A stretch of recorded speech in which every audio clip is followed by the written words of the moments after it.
Hello, hello! So, we have been to Zion National Park and hung out in Springdale a few times, and I know that a popular topic of conversation is where to eat when you're visiting the area. We obviously haven't eaten everywhere, but based on our experience, here's a few of the options that we've seen or enjoyed. If you're camping and plan on spending time by the grill or want to pack sandos and snacks to bring with you on the trails, there's a decent amount of grocery and convenience options for you. Grocery-wise, Soul Food Supermarket is pretty walkable from most of the places you might be staying at in Springdale. Due to the location, prices are a little higher than whatever store you regularly buy from at home, but they have a good variety, some produce, and a decent selection of prepared foods. Hodo's General Store also has a selection of grocery items and really yummy ice cream and gelato. Last time I was there, I didn't see any produce though, so it seems like more of just dry goods, a few frozen things, canned foods, and snacks food-wise. On the way into the park, right before you make your way to the visitor center, is the Happy Camper Market. They also have a good produce section, as well as a variety of baked items, frozen foods, snacks, prepared foods, and dry goods. If you have a car and you're on a tighter budget, there is a Walmart that's about 40 minutes out in Hurricane that you can maybe stock up on a few things on your way into Springdale. So even though we love to whip out the grill at our campsite, sometimes we're just feeling lazy or we want to sample the local fare. Our go-to place is Thai Sapa, which you may remember me mentioning in my first Zion video a while back. We've never been disappointed with anything we've ordered there, and it's right over next to Subway, which, it exists. There's also the Brew Pub back over next to the Happy Camper Market. They have a selection of beers and burgers, and it's one of the easiest places to get to when you're leaving the park at the end of the day. They also have a pretty nice view while you eat. Here's a shot of the menu for you to pause and check out. I think next time we're here, I'm gonna go for the blackened salmon. Have you guys eaten here before? What did you try?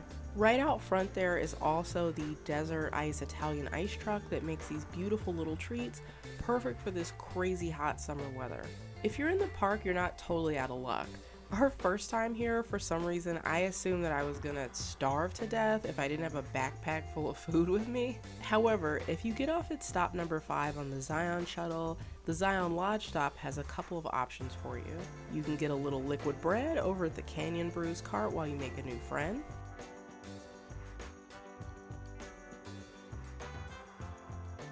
There's also a variety of kind of basic food court type foods like burgers, pizza, salads, and ice cream at the Castle Dome Cafe. And the Red Rock Grill next door has some items like pasta, steak, and trout on the menu. So there you go. You do actually have a few options for food really close to the park entrance. I know that this isn't absolutely everything, and Springdale has quite a few restaurants, but I just want to share a few things with you. This trip, we had plans to eat somewhere we'd never eaten at before, but first, after a long day of feeling like the sun was resting on my shoulder all day, we decided to take a little dip in the Narrows.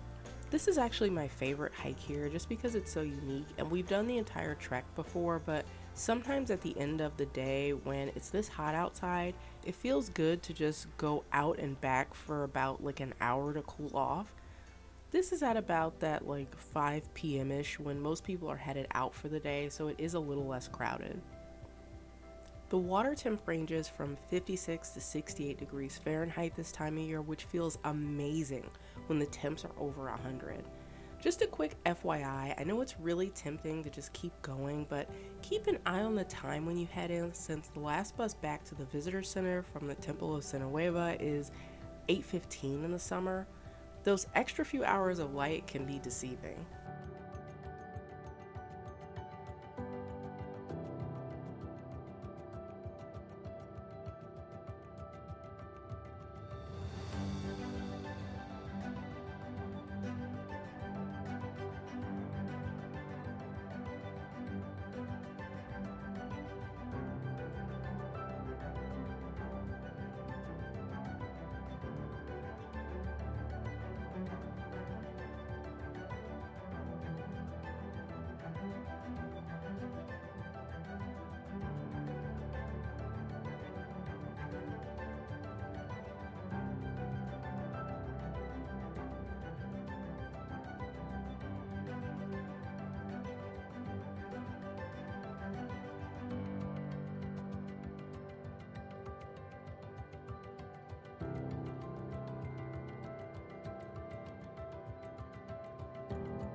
Well, all that engaging my core so I don't slip and faceplant in the water sure helped me work up an appetite.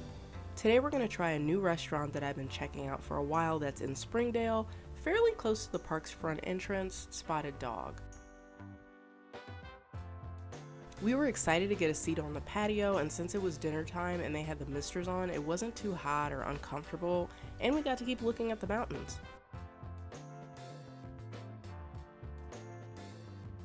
Here's a look at the menu for you. Lots of good looking stuff on here.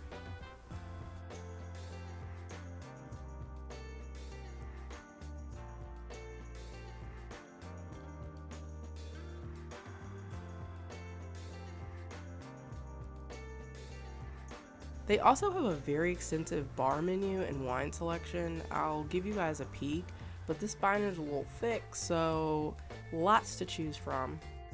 You know a menu is extensive when it has a table of contents. Keeping on theme, which I love, the water glasses look like wine bottles, so points for continuity here. My husband got the Spotted Dog Amber Ale, and I opted for the Polygamy Porter. The porter was nice and had a rich, malty flavor to me, but I think if I had to pick, I like the Amber Ale just a little bit better. Maybe it had the home advantage, or maybe just went better with what we ate, but I think that this one is the winner. For our appetizer, we got the sauteed mushrooms.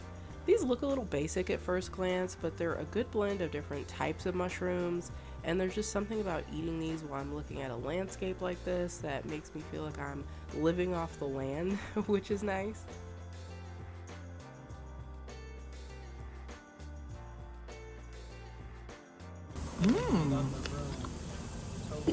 Those are really good.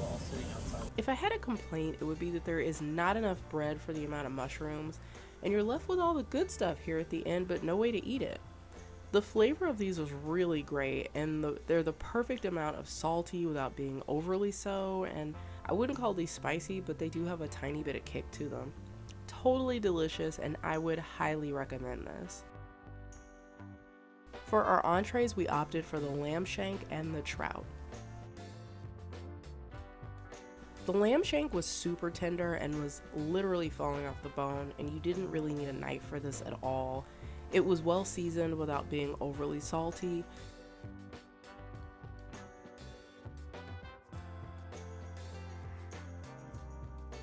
If we're really picking this apart and had to nitpick something, the potatoes could have used a touch more seasoning, maybe just like 1 more minute cooking, but that could have just been our preference.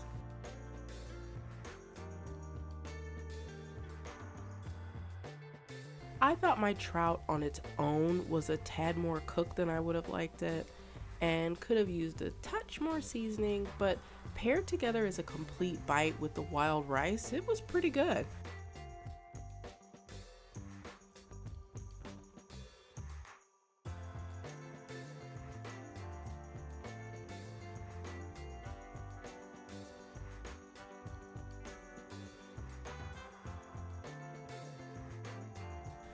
I usually am really against fruit and protein together, so I was going into the blackberries and puree a little side-eyed, but paired with the seasonal veggies was actually a nice surprise.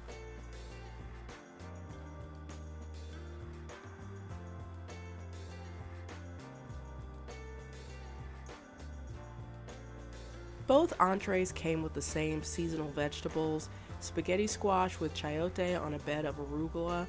If you don't know what chayote is, it's a squash that I think is actually a fruit, but it's a really mild, ever so slightly sweet, and has a little bit of a crunch to it. The blackberry puree, spaghetti squash, arugula, and the chayote together were a really yummy bite.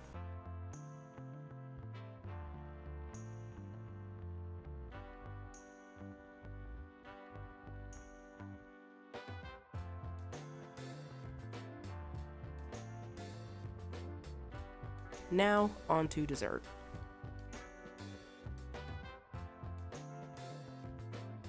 So they didn't have a paper dessert menu for me to show you, but if memory serves me correctly, the options were between a creme brulee, some kind of gluten-free chocolate cake, a lemon tort, which we got, and something else I'm sure I forgot.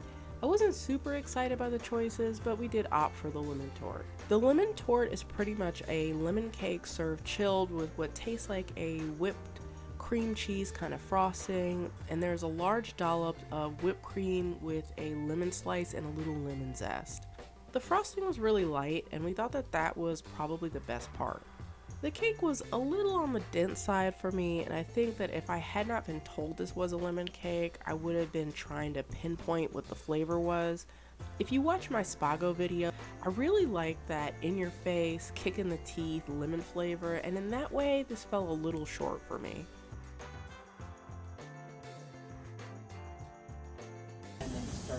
Best part of the cake is in the middle. Dead center is the best part. It wasn't bad, just not something I would get again. So all in all, it was a good meal. The atmosphere and the location are really hard to beat. The service overall was good, just a few little things I guess. I kept the drink binder on the table so we could order more, but we just were never asked if we wanted a second drink, and the tables around us were all finishing their meals when we were, but they were offered dessert while we were just offered the check, and I actually had to ask about ordering dessert. Maybe probably didn't think we were interested or would like them. I know I'm probably being just nitpicky, but these are just a few really minor things. The food was good, and I love that I felt full without feeling heavy or gross. Everything tasted good and was really fresh, and the ingredients felt intentional and well paired together. I would come back here, and I would recommend this for anyone who's looking for something beyond just a burger or pizza after a long day on the trails. The highlight for me were really those sauteed mushrooms, and I could see coming back here just to order those and a couple of drinks while we enjoy the view. So let me know down in the comments below, have you eaten here before? What did you get? Do you have a go-to place that you like whenever you're visiting Zion? Do you just go stand in the Narrows at the end of a long day? Well, that's it for me today, y'all. I'll see you in the next one. In the meantime, go forth, be kind, be creative.